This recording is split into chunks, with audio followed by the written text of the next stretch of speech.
Good morning students, how are you? Welcome to all of you in physics class। बेटा हमने 4th unit को last lecture में start कर लिया था, जिसका नेम है वर्क, एनर्जी एंड पावर। हमने डिस्कस कर लिया था वर्क की डेफिनेशन क्या होती है, वर्क की क्या यूनिट होती है एंड वर्क का क्या डायमेंशन फॉर्मूला होता है। ठीक है, आज हम डिस्कस करेंगे टाइप ऑफ वर्क।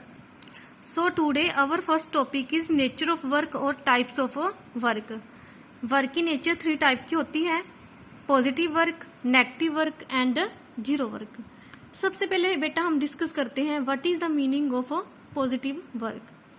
देखो लास्ट लेक्चर में हमने वर्क का फॉर्मूला ड्राइव किया था, work is equal to F S cos theta.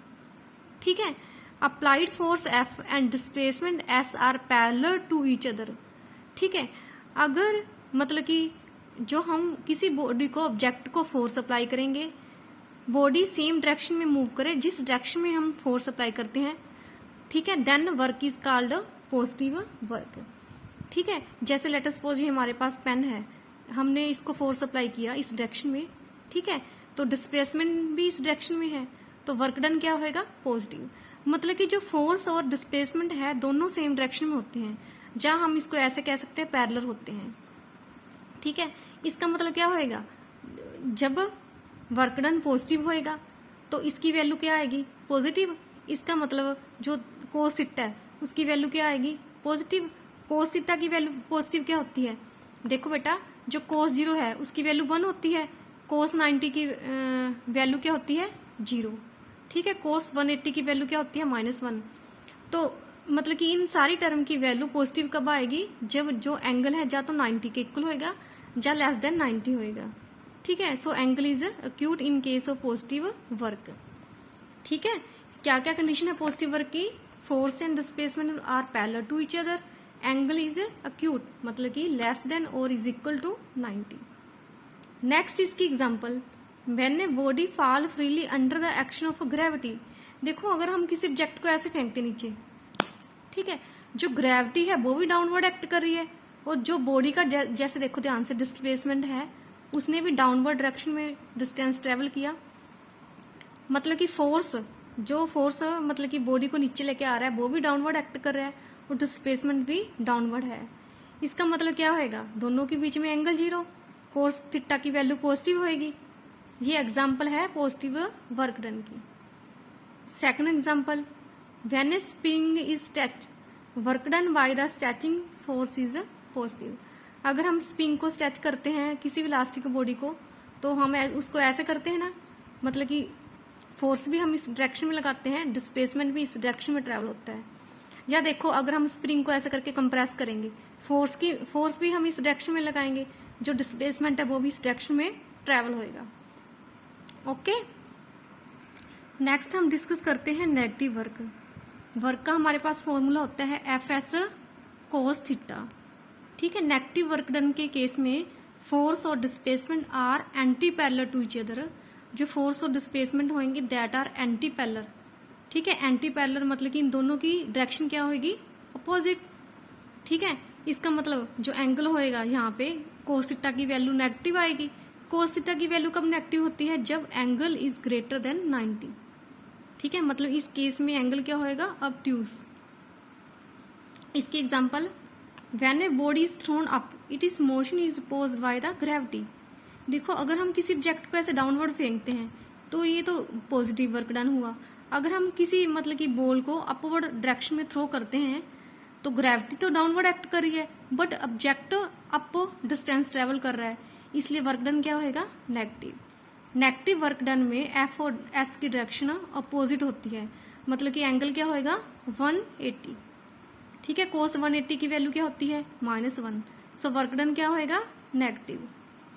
Next example, when A positive charge is moved close another positive charge, work done by the electrostatic force of repulsion between the charge is negative.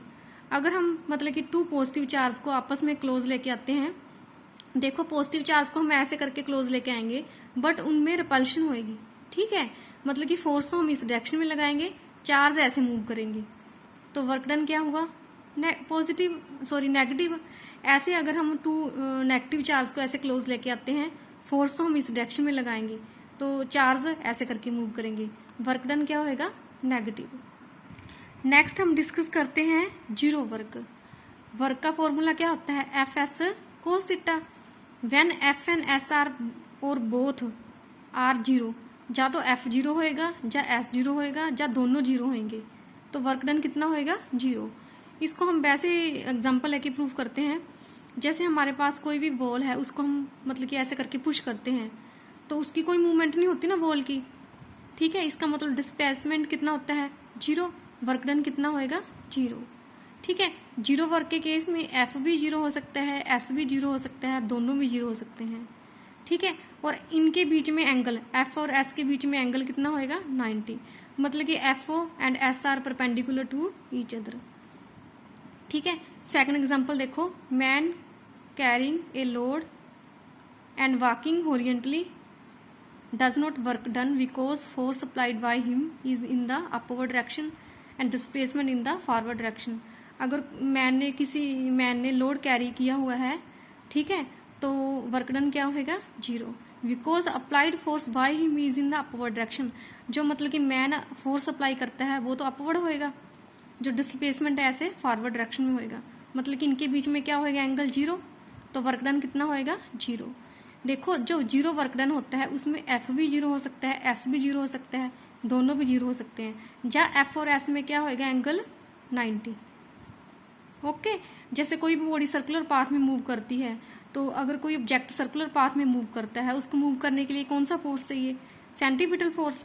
Centripetal force radius के long act करता है, ठीक है। मतलब कि जो displacement है उसको हम टेंजेंट से एक्सप्रेस करते हैं, टेंजेंट और रेडियस आपस में परपेंडिकुलर होते हैं, इसलिए वर्क डन क्या होएगा, जीरो। नेक्स्ट एग्जांपल देखो, अगर किसी भी ऑब्जेक्ट ने यहाँ से अपनी मोशन स्टार्ट की, वो मतलब कि घूम के वापस इस पोजीशन पे आ जाता है, डिस्प्लेसमेंट कितना होएगा, जीरो, तो वर्क डन कितना होएगा, जीरो। नेक्स्ट हम डिस्कस करते हैं topic work done by a variable force. Constant force is rare. जो बेटा हम किसी भी ऑब्जेक्ट को फोर्स अप्लाई करते हैं ना, जैसे ये पेन है, पेन को मैंने ऐसे करके फोर्स अप्लाई किया, कांस्टेंट फोर्स बहुत रेयर होता है। Mostly force is variable. Force क्या होता है, variable. Work done by variable force is calculated by graphical method, ठीक है। वेरिएबल फोर्स के केस में जो हम वर्क डन है वो ग्राफ मेथड से डिस्कस करेंगे। इसकी क्या एक्सप्लेनेशन है, लेट अस सपोज जो ऑब्जेक्ट की इनिशियल पोजीशन ए थी, हमने इसको बी तक लेके जाना है, ठीक है। जो हम बॉडी को ए से बी तक लेके जाने के लिए फोर्स अप्लाई करेंगे, that is variable, okay. Let us assume displacement from A to B is made up of a large number of infinite displacement, ठीक है। तो हम इसको एरिया को इस मतलब कि क्या करेंगे, स्मॉल नंबर ऑफ स्ट्रिप में डिवाइड कर लेंगे। As displacement from P to Q is very small, so assume force is constant, ठीक है। सबसे पहले हमने क्या किया, जो ये वाला एरिया है इसको हमने स्मॉल स्ट्रिप की फॉर्म में कन्वर्ट कर लिया। देखो अगर हमने किसी ऑब्जेक्ट को पी से क्यू तक डिस्प्लेसमेंट करना है, मतलब कि पी से क्यू तक लेके जाना है, ये डिस्प्लेसमेंट बहुत लेस है, इसलिए अगर हम किसी ऑब्जेक्ट को पी से क्यू तक लेके जाएंगे तो फोर्स कांस्टेंट होएगा। तो सबसे पहले हम स्मॉल वर्क डन फाइंड करते हैं। अगर हमने किसी ऑब्जेक्ट को पी से क्यू तक लेके जाना है, वर्क डन का फॉर्मूला होता है फोर्स इनटू डिस्टेंस, ठीक है। ये वाले स्मॉल डिस्प्लेसमेंट को हमने dx से रिप्रेजेंट कर दिया, तो फोर्स कितना अप्लाई किया हमने, ps। डिस्प्लेसमेंट कितना ट्रेवल किया, pq। ps और pq क्या हो गया, एरिया ऑफ द स्ट्रिप, ठीक है। ये रेक्टेंगल की फॉर्म में है ना, इसका एरिया क्या होता है, breadth into length, area of the strip. फिर हम क्या करेंगे, टोटल वर्क डन फाइंड करेंगे। किसी ऑब्जेक्ट को ए से बी तक लेके जाने के लिए टोटल वर्क डन कितना करना पड़ेगा, हम मतलब कि इस फॉर्मूले को क्या कर देंगे, इंटीग्रेशन। लिमिट पुट करेंगे x a x b, x a lower limit है, एक्स बी अपर लिमिट है। इसका क्या मतलब है, जो ऑब्जेक्ट है उसकी इनिशियल पोजीशन एक्स ए थी, जो ऑब्जेक्ट है उसकी फाइनल पोजीशन क्या है, एक्स बी, ठीक है। तो मतलब कि जो हमने स्मॉल डिस्प्लेसमेंट ट्रेवल करवाया था ऑब्जेक्ट को, ठीक है, उसके लिए जो वर्क डन करना पड़े था, उसका मतलब कि जो वैल्यू आई थी वो किसके इक्वल थी, area P Q R S. तो अब हमने ऑब्जेक्ट को पॉइंट ए से बी तक लेके जाना है, तो यहाँ पे वर्क डन क्या आएगा, area of the strip P Q R S ठीक है, मतलब कि जो एरिया ऑफ द स्ट्रिप है उसको क्या कर देंगे हम, इंडिकेशन यहाँ पे हम लिमिट पुट कर देंगे। ठीक है, इसको सोल्व करके आ जाएगा total area under the curve, मतलब कि एरिया अंडर ADCP। ठीक है, अगर हमारे पास न्यूमेरिकल आता है, फोर्स की वैल्यू गिवन होती है, डिस्प्लेसमेंट की वैल्यू गिवन होती है, तो हम इस मेथड से वर्क डन फाइंड कर सकते हैं। ओके स्टूडेंट्स, आज हमने 2 टॉपिक को डिस्कस किया, nature of work and work done by a variable force. जो आपने मतलब कि जो मैंने आपको एग्जांपल स्टडी कराई हैं नेचर ऑफ वर्क की, positive work, negative work and zero work, that is very very important. आपने अच्छे से ध्यान से बुक से भी स्टडी करनी है। ठीक है, कोई भी प्रॉब्लम हो तो मेरे साथ कंसल्ट करनी है। Okay, thank you, have a nice day.